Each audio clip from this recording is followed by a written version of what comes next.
Hello everyone and welcome to my channel Utsuki. In this video I'm going to show you my health system and actually effects as well. So I made this system initially on computer, but since I lost it I need to remake it in a cell phone, and there is a chance one thing or another is different. Actually I think this might be better than the one that I made on computer. All right. I wanted to highlight that this health system might be too much for your game. All right.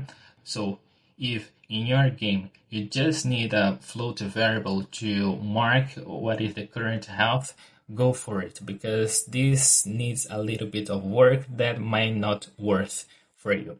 All right. I made this health system when I was trying to make a game that is similar to a game called The Bazaar. And that is a game as well that is inspired by it, called Backpack Battles. Alright? That is a game that you place items to fight automatically for you. Alright? So my goal was to make a health system that would be able to be used for my other games, but mainly for this type of bazaar attempt. All right. So that's why there is something that might be a little bit unnecessary for you. So let's start with health system. That is a node with 3 variables. So orange is a variant. Actually, it's the node, the parent node, actually the one that is referenced as the entity. So for example, if I have an enemy, what is the highest node of that is seen? These would be used by basically 2 things, alright? Visual effects and text damage or healing. That was the purpose, alright? And 2 other variables: attributes, that is type attribute manager, and effects, that is effect manager.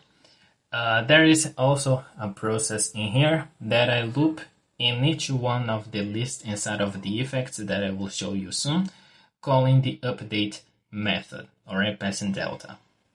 Very basic part. Now let's go to attribute manager.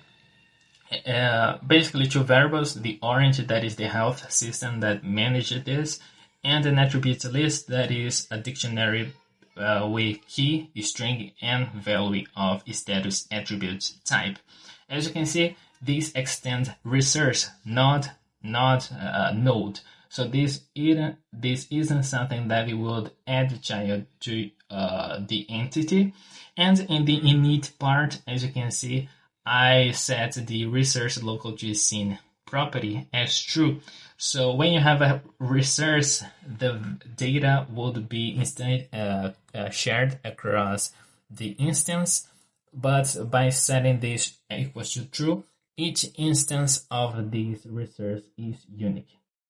So there is 2 methods: add attribute and remove attribute.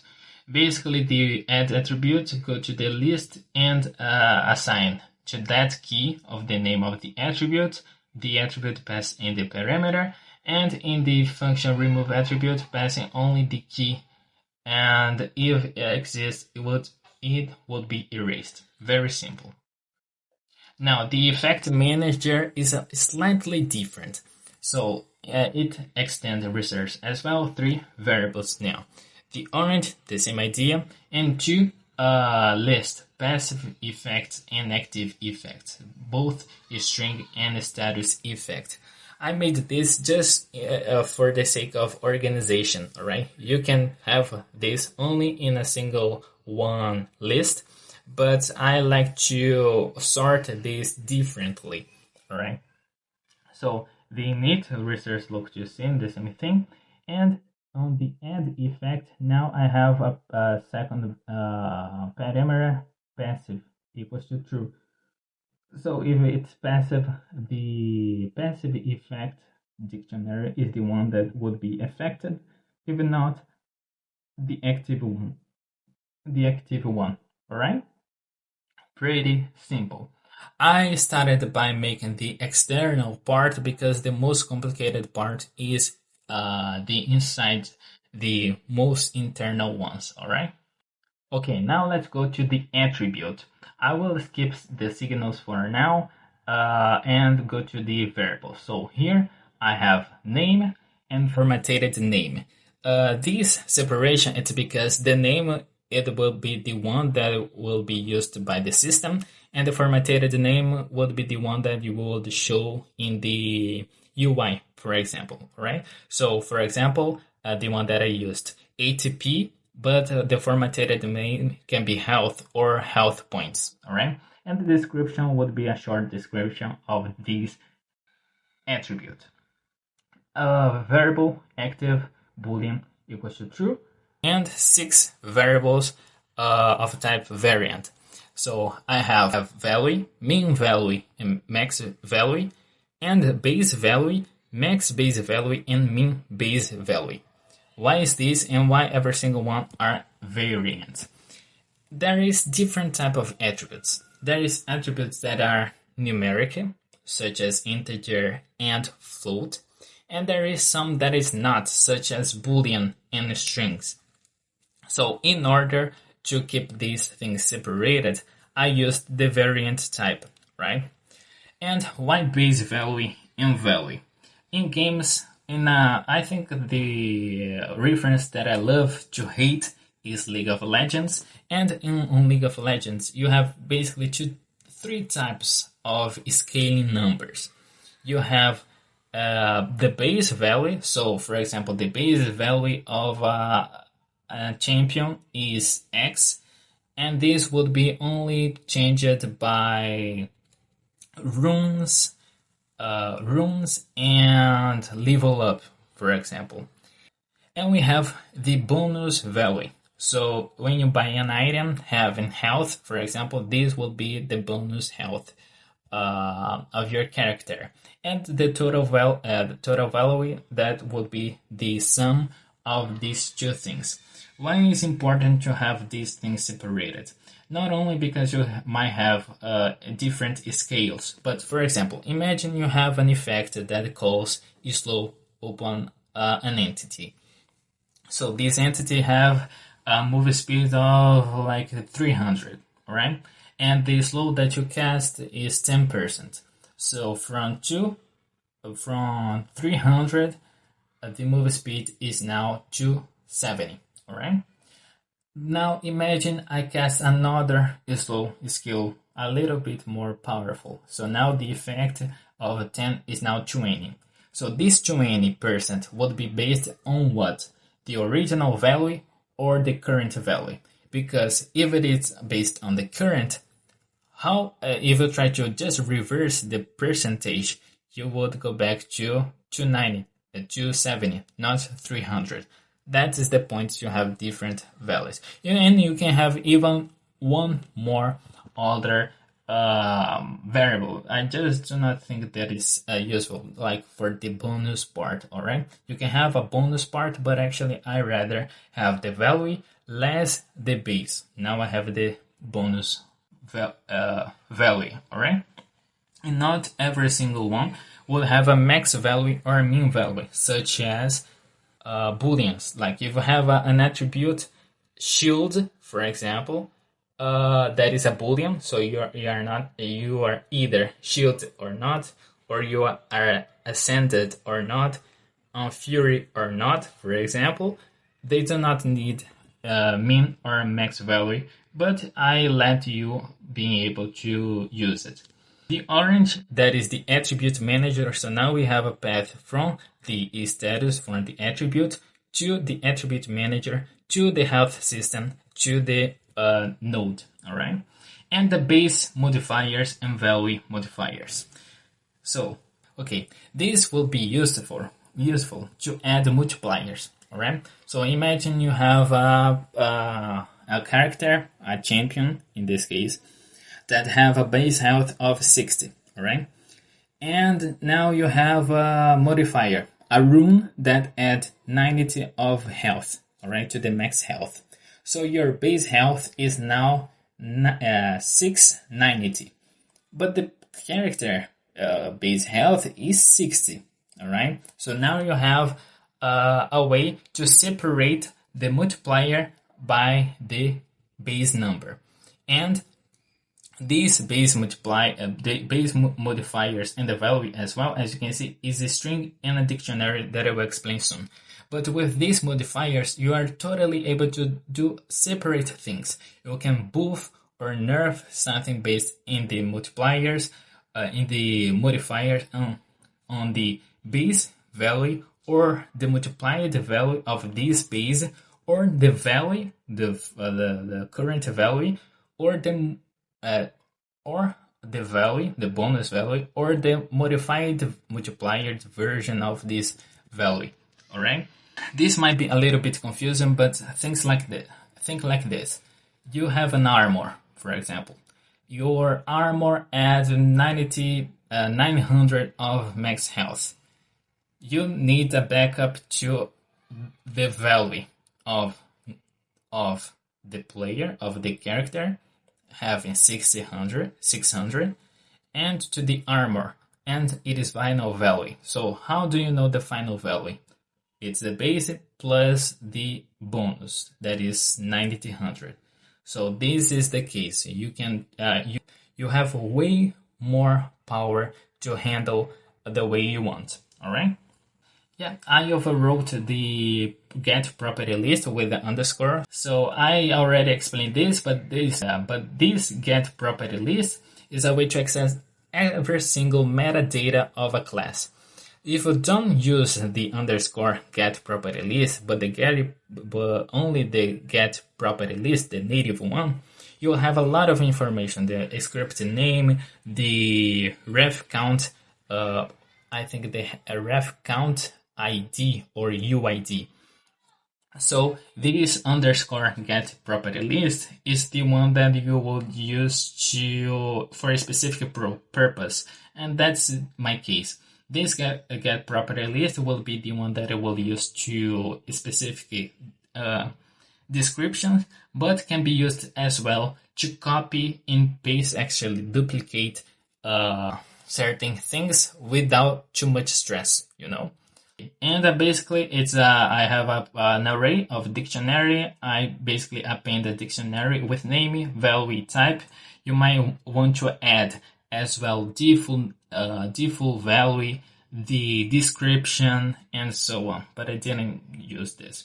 PS, or every single variable that I showed here, you might want to export as well. All right, just add export in the beginning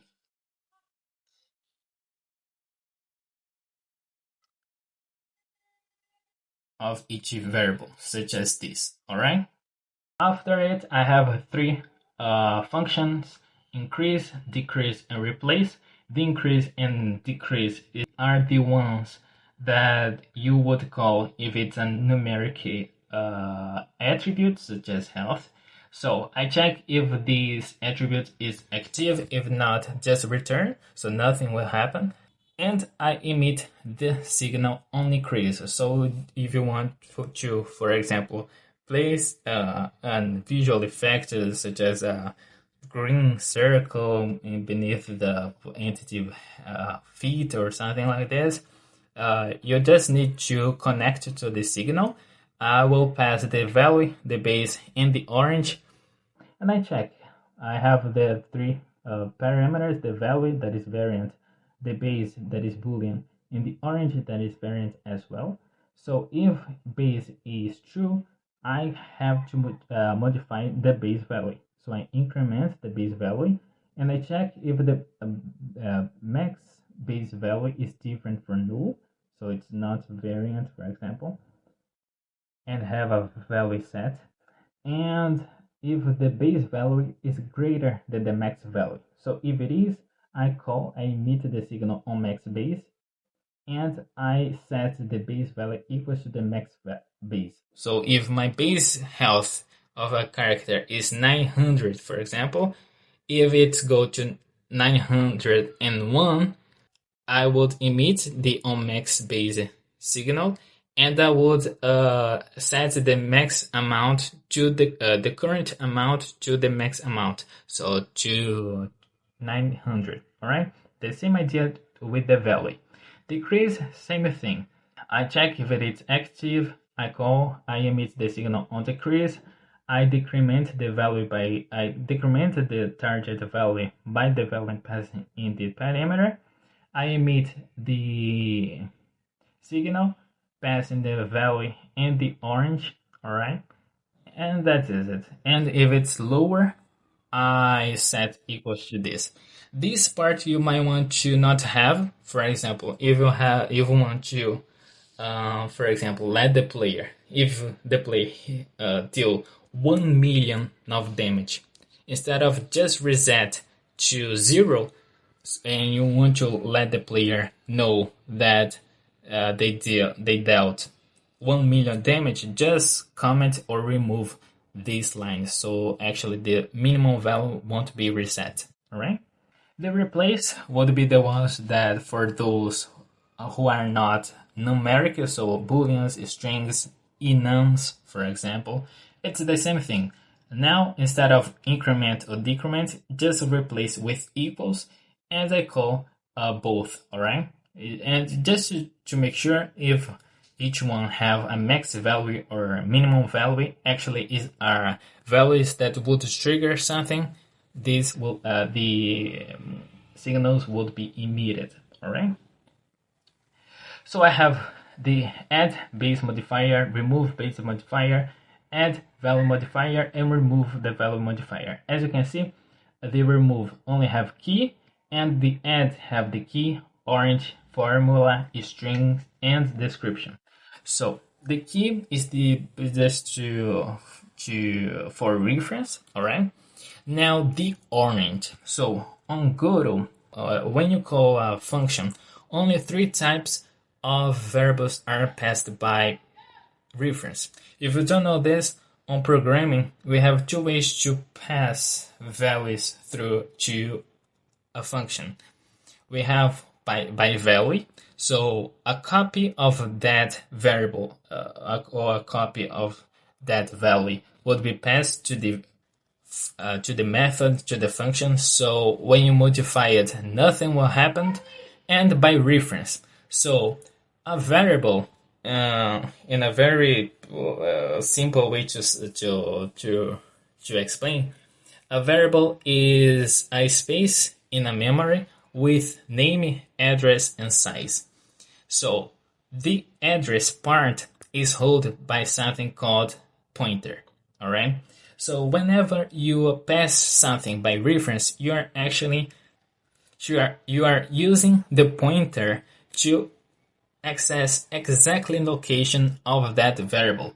So for example, if you ever passed an array, a dictionary, or an object, modify the value, and when you need to access the array or the dictionary again, and you see the value modified, it's because of this.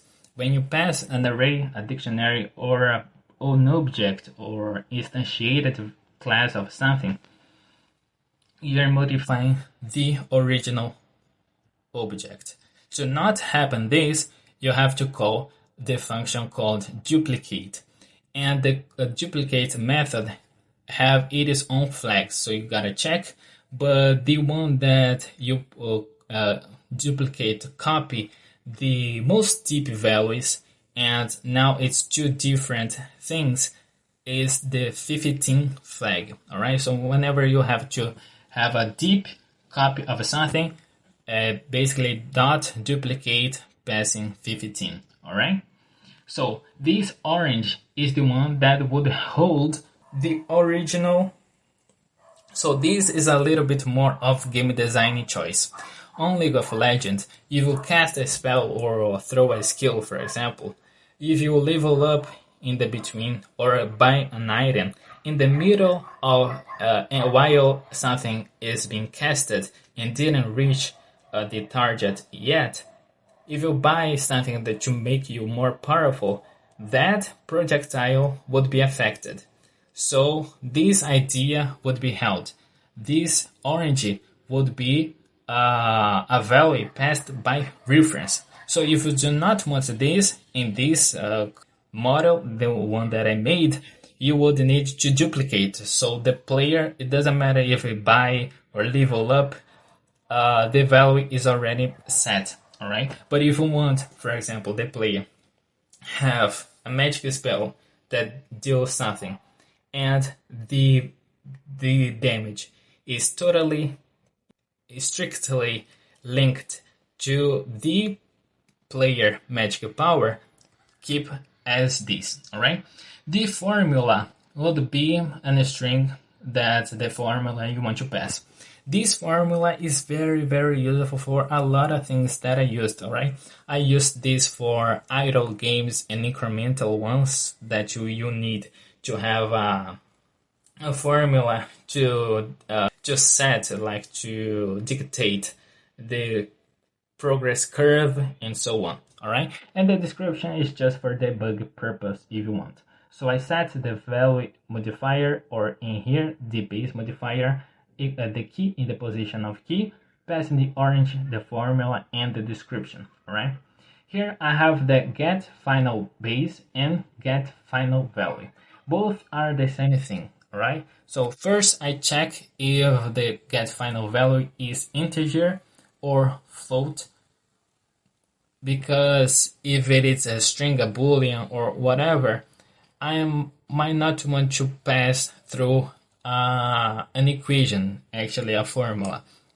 If you want to, you just remove this part, all right? This will just return the original value of the things.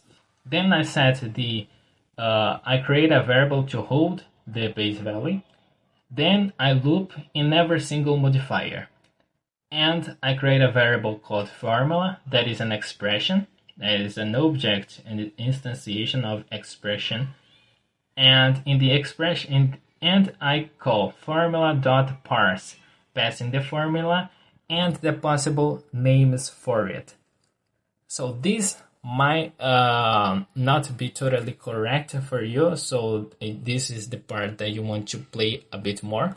But basically this formula, this expression, is the same thing on the JavaScript that you would call eval, right? Eval is mostly useful for mathematical expressions.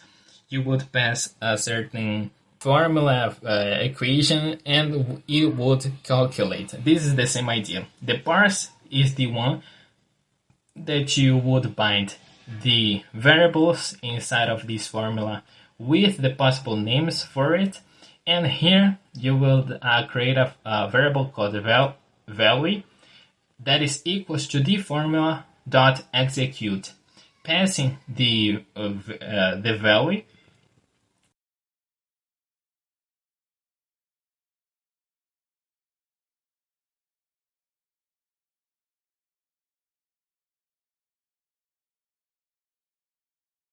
Okay, guys, I'm sorry, I just had to make a fix in here because I totally forgot to pass the initial value in here, and that in the execute, the first argument is an array of inputs of data. So whenever you link in the order right here, would be linked in the execute part, all right? I'm sorry, my bad. So when you execute, basically every single part of the formula would be replaced, and here I check if there is a failure. If not, the initial value is now equals to that value. So for example, imagine I have a formula that would be something like this: x times y, okay? The x would be the initial value, and the y would be the data, the value coming from orange, for example. And now imagine the initial value is 10 and the orange is 0.1. So now would be 10 times 0.1, that is equals to 1. 1. So now the initial value is 1. And this would like goes indefinitely, okay? and then I return the initial that actually is the final value for it. All right. And here, lastly, I have a get full description. That is a function that the ones that would call specific for like nerds, like on games, usually you have a short description of a skill, for example, another one that is a bit more detailed, and the last one that is one that would show the numbers and so on. So this full get full description is the one if you want to make the less. Okay. So here I loop in that get property list that I overwrote up there. I increment the description by with a string curly braces x colon curly braces y. In that format, if you don't know, this format is the way that Godot handle strings literal. So if you want to replace a certain value inside of a string, instead of call replace, just surround the value where you want by curly braces, call format, pass a dictionary with the key is the one that you want to replace, colon the value you want to replace. All right, so the x I want to replace would be the name of the variable, and the y I want to replace with the value. Just simple like this. All right, then I check if the current attribute is the last. Okay, if it's equals is different from the back. If not, I break the line. Simple like this. So this is my status attribute. Okay, now to these signals. Okay, I already showed you where they are called.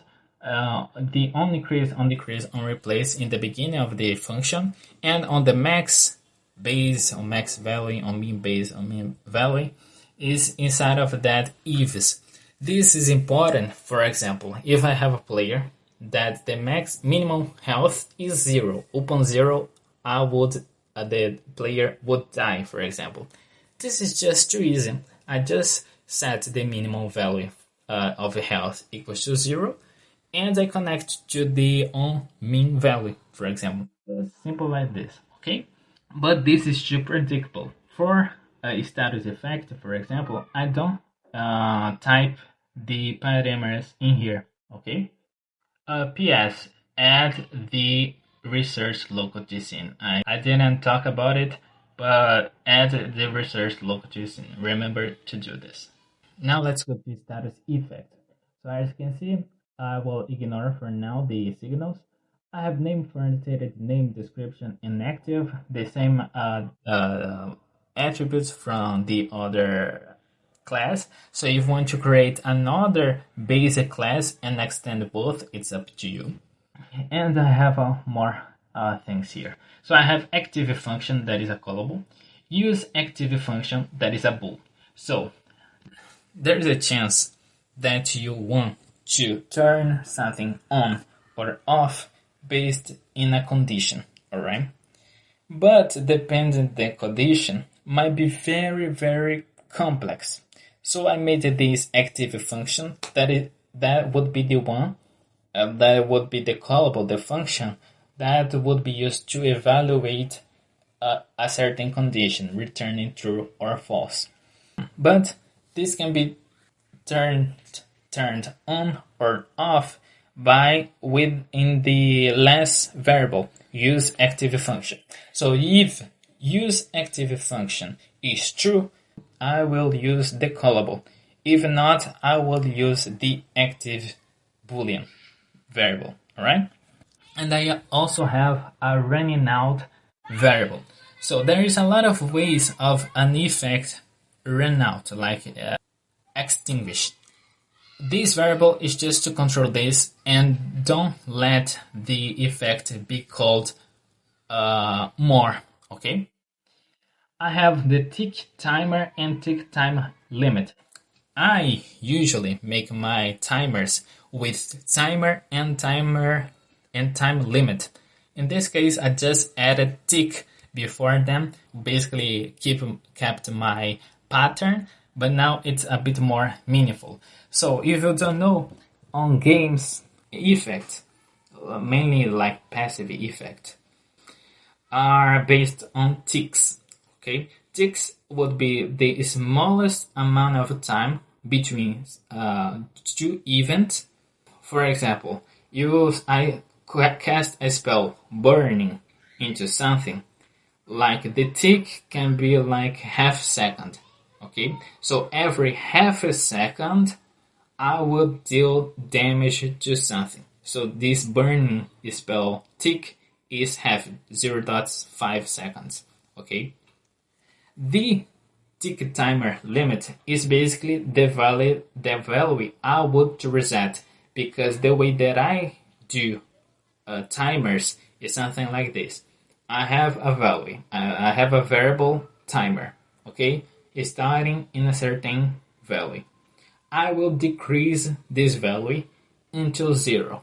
So whenever this reaches 0, I will trigger the whatever issue happen, and then I reset. The reset is inside of this time limit variable. Okay, so instead of I go start on 0, increase the value until I reach certain limit, I do the opposite.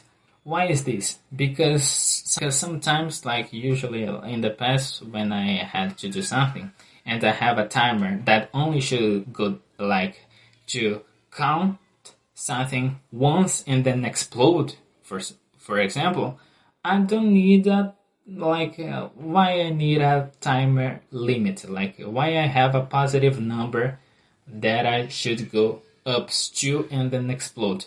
Why not to start in that value and then decrement?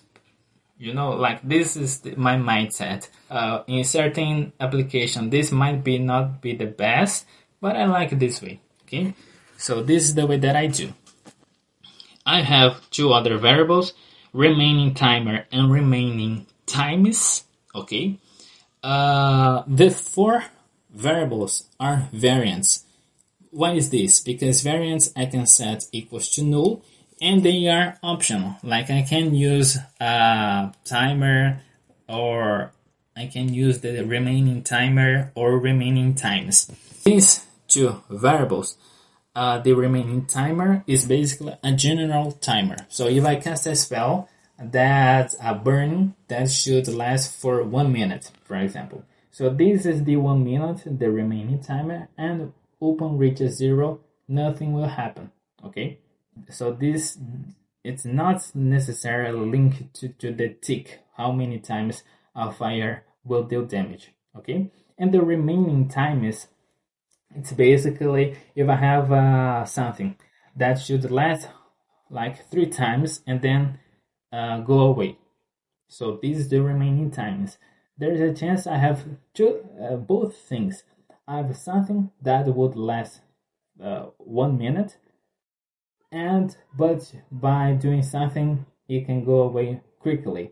Or I have something that your next 3 attacks will do something, but there is a timer of the next minute. So if you don't use these 3 attacks and the next minute, it should just go away. This is the idea. Okay, I have the stacks, that is an integer equals to 1, and max the stacks. So this stacking part can be a little bit dependent your game design, because stacks can be either you have an effect and I can apply more of the same effect, so they are not like related to each other, but I can add this effect, for example, in the effect manager. Okay, there is the stack that I increase the timing remaining, for example, or the stacks is how many times I do something.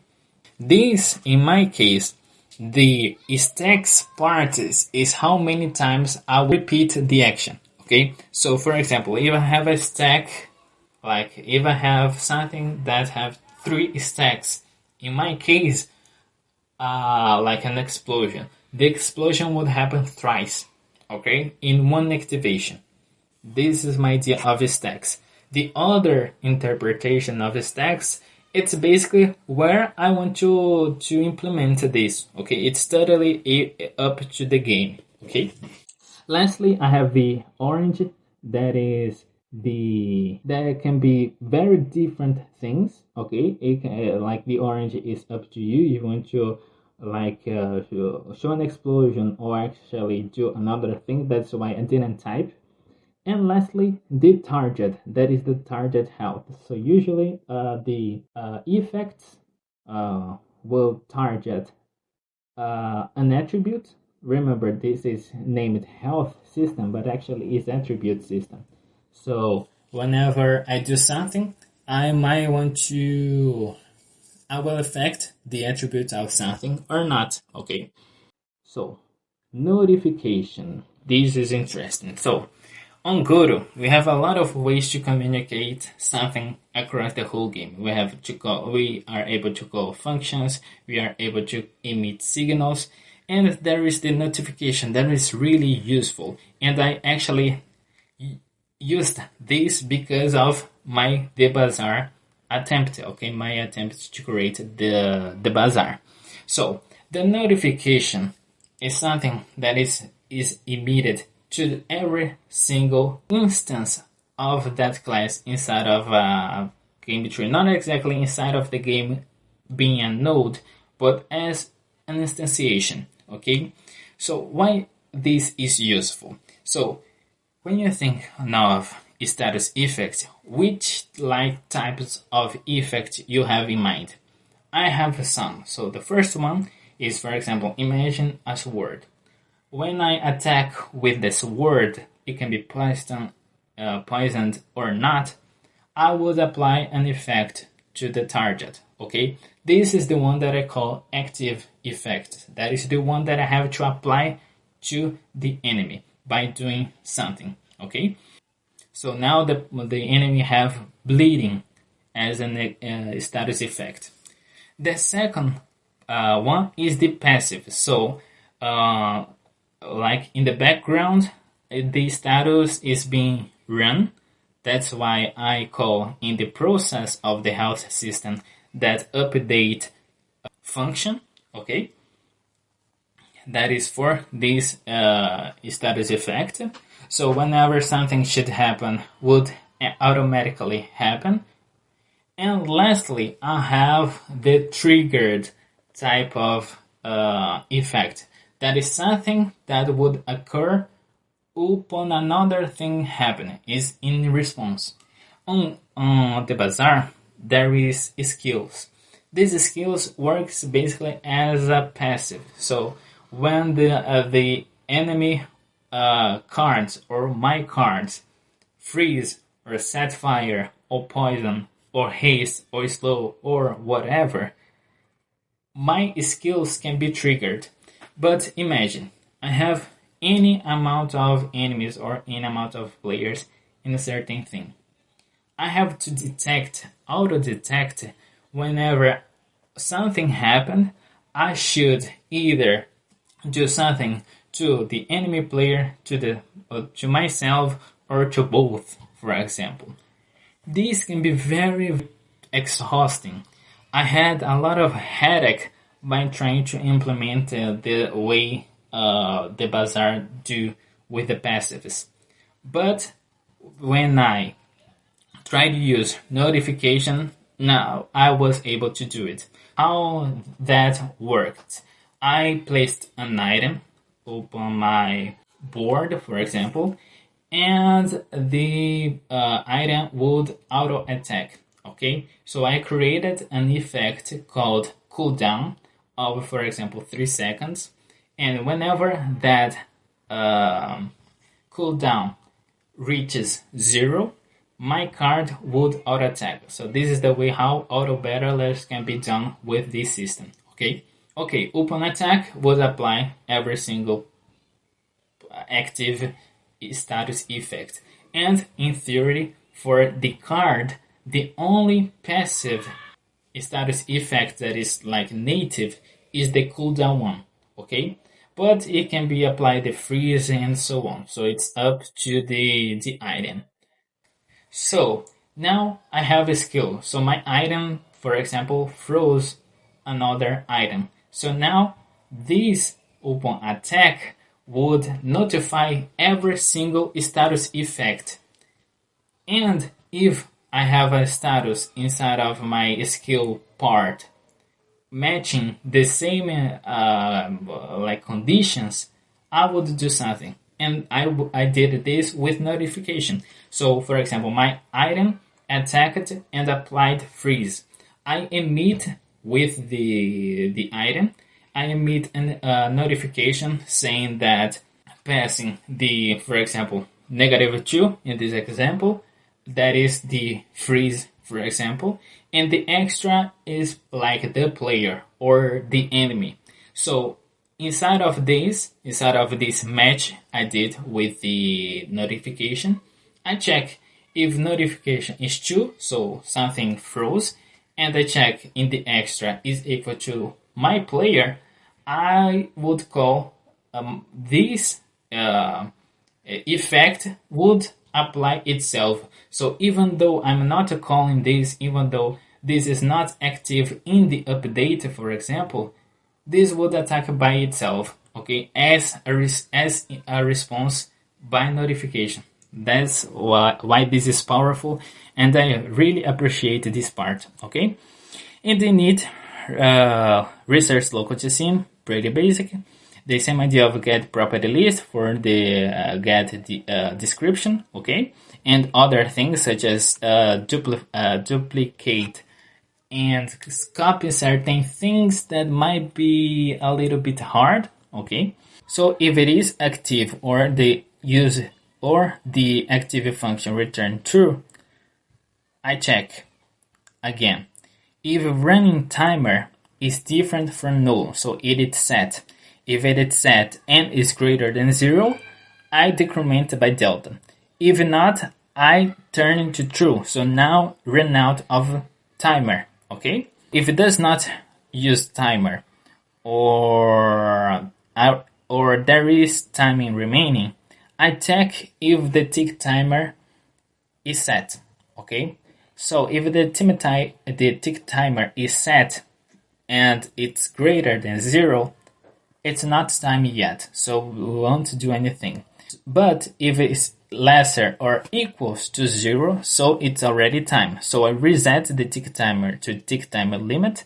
I check if the remaining times is set and greater than 0. If it is, it will do something. The same thing right here.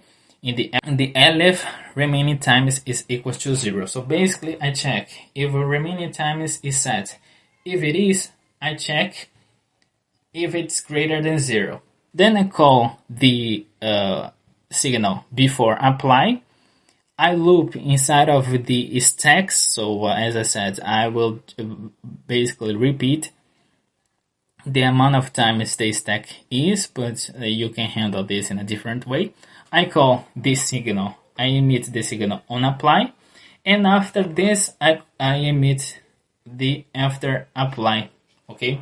Why is this important? Because you might have an auto battler where the characters or the entities prepare to attack, so you can use the before call and even create a timer in here, for example.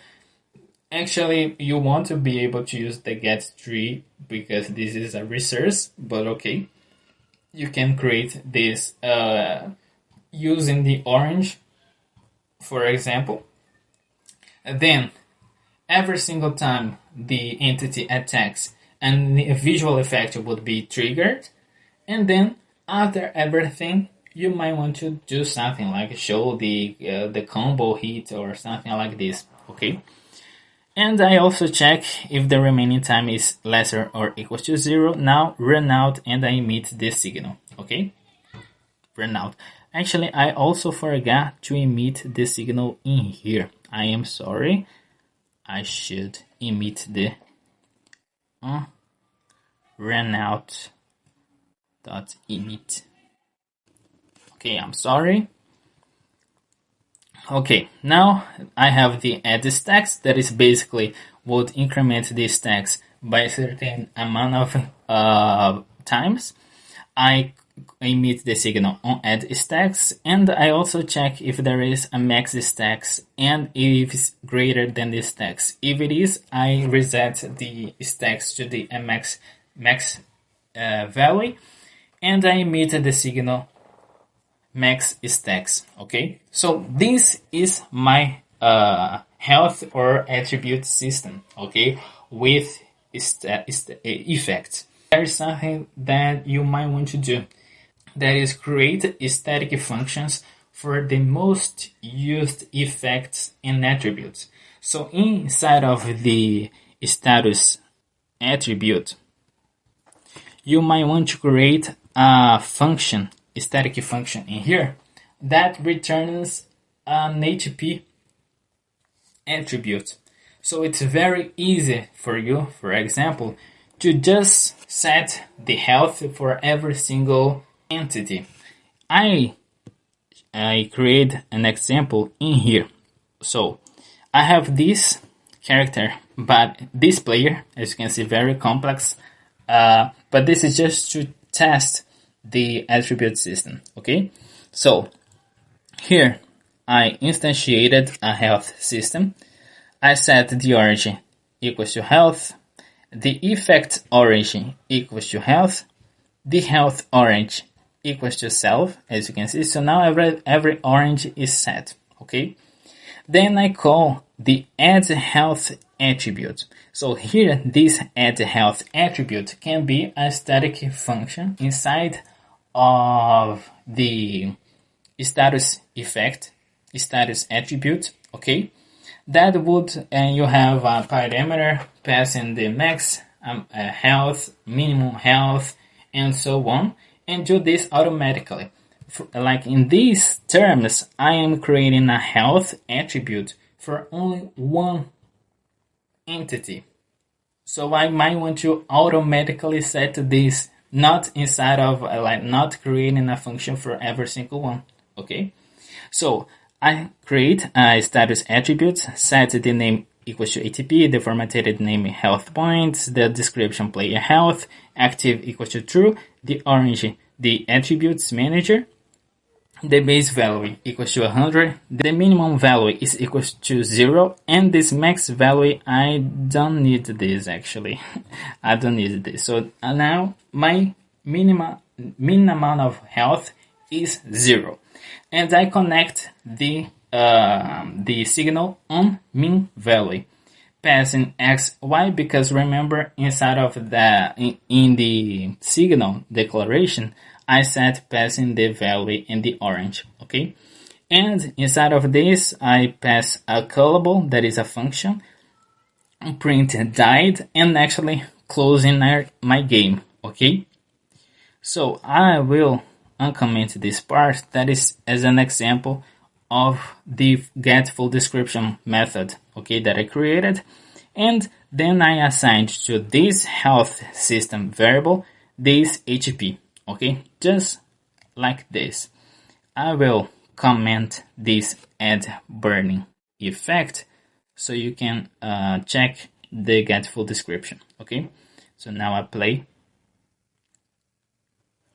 As you can see, nothing happened, but here, so as you can see, I am displaying every single attribute from that class, and I can filter this out by passing an array, passing the name of the variables I want to ignore. Okay, so now I will uncomment this.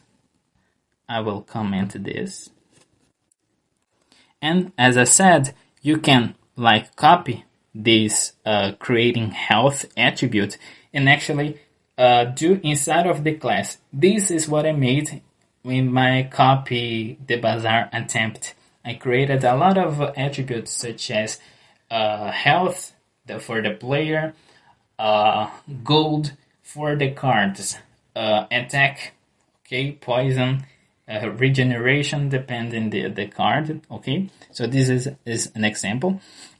Here is the burning effect, the example. So I created a status effect, set the name burn, the formatted name burn, the description basic burn, the ticket timer, and the time limit to 0.5. So every 0.5 seconds or half second, I would call this effect. I set the target equals to health, but I don't need because, but I wouldn't need in this case because I'm totally able to access this directly in this function declaration. Okay. And here I connected the onApply signal. I access the attributes of this burning target, for example, and I check if my target has the attribute HP. If there is, I emit a notification just for you to see like how the notification works. But the most important part is I call the decrease function passing the damage that I want to cause. Remember, I could pass instead of plain number 20. I could pass another attribute.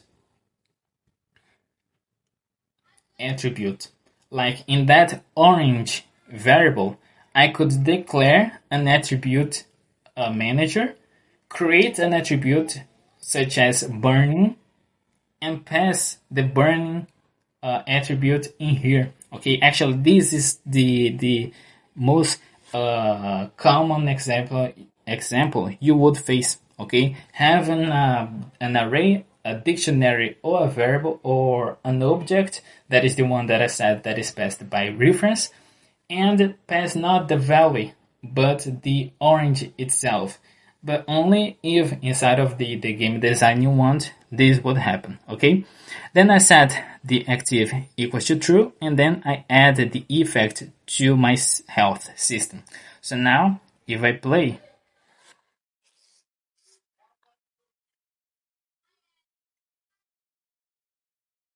the game close itself. Now I applied burn, and the player died. So as you can see, this is very scalable. This might be a little bit complex, like for you if you want to see it in this way, but this is very scalable. Now I can create any amount of enemies with their own health, attack, mana, magic power, and they actually interact with each other. Okay, I do not need like check access directly the a variable held in health and inside of an area entered or a body entered inside of another signal, for example. Call this. I just need to emit a signal, for example. Okay, this is very useful. And the same thing you might want to have is static functions that return attributes. You might want to have this as well for most common status effect. Okay, such as burning. If you have a lot of enemies that deal burning, you might want to have this. Okay, so that's it, guys. I hope this might be useful for you. Thanks for watching, and I'll see you in the next video. I will share the script with you, but I will, as always, pass in the end of the video every single part. Okay, so thanks for watching, and I'll see you in the next video. Bye.